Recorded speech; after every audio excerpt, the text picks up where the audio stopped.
Hello everyone and welcome to Brontë Mania. In this video I'm going to explore Emily Brontë's poem The Old Stoic. This is quite a short poem, but I think it's a really lovely one, and it gets deep at the heart of the matter and into Emily's personality and character, and just shows exactly the person she was and what drove her. But before we get started on that, I'd really appreciate if you could click the subscribe button if you like the content I'm putting out. You could also give my video a thumbs up and also leave a comment under the video. That would be well appreciated. So here's the poem now then, The Old Stoic by Emily Brontë. It reads like this. Riches I hold in light esteem, and love I laugh to scorn, and lust of fame was but a dream that vanished with the morn. And if I pray, the only prayer that moves my lips for me is leave the heart that now I bear and give me liberty. Yes, as my swift days near their goal, 'tis all that I implore, in life and death a chainless soul with courage to endure. So that's the poem, and riches I hold in light esteem is an interesting opening to this poem, as it points to the fact that Emily Brontë was not interested in monetary considerations where her writing was concerned. She was more interested in freedom of expression, and that was all important to her. The part where it says the lust of fame is also interesting, because the lust part points to the fact that she thought searching after fame for fame's sake was somehow unseemly and unworthy, and it's something she avoided at all costs. She only momentarily thought of it, but shouldn't banish it from her mind.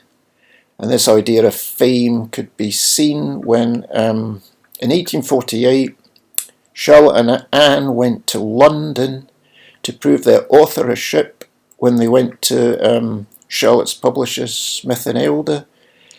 But Charlotte wanted Emily to go with them, but Emily refused because she did not want to be in the public eye. She did not want to be paraded around like a prized cow.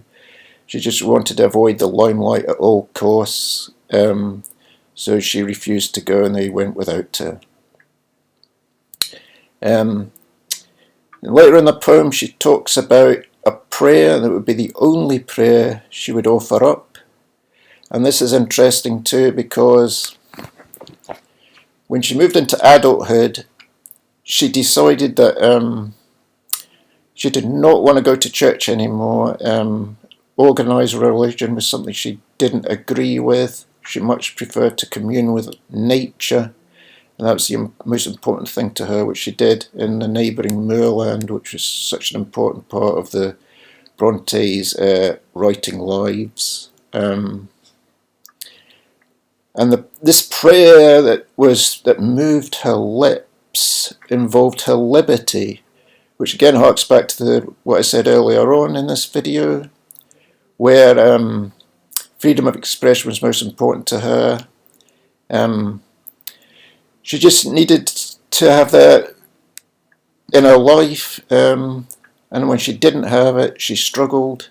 And this was most clearly seen when she went to school, at Roe Head School. She had a very unhappy time there, where she felt herself hemmed in it on every side. She did not like to always be told what to do, and to have to keep to strict timetables and schedules. She much preferred to have her own space and to be alone with her thoughts, so she could express her ideas in her writing. And this was pretty much the air she breathed. It was that important to her.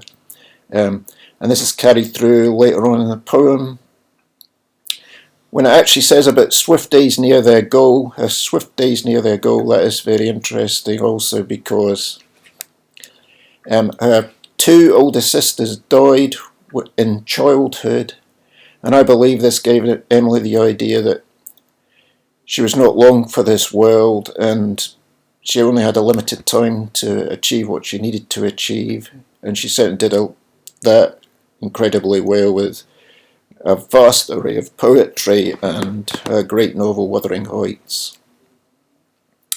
And this idea at the end, which she talks about chainless soul, her chainless soul, is very much her. She did not want to be chained down, as I said, to strictures, to have to keep to rules and regulations of the time. She wanted to march to her own beat. That was really important to her, and she did not want to be chained in a cage like a bird. She wanted to spread her wings and to be out in the open air, and this is what made her the woman she was. So that's all for this video. I hope you found it instructional, and look forward to sharing more Brontë videos with you in the near future. Thanks again for tuning in, and bye for now.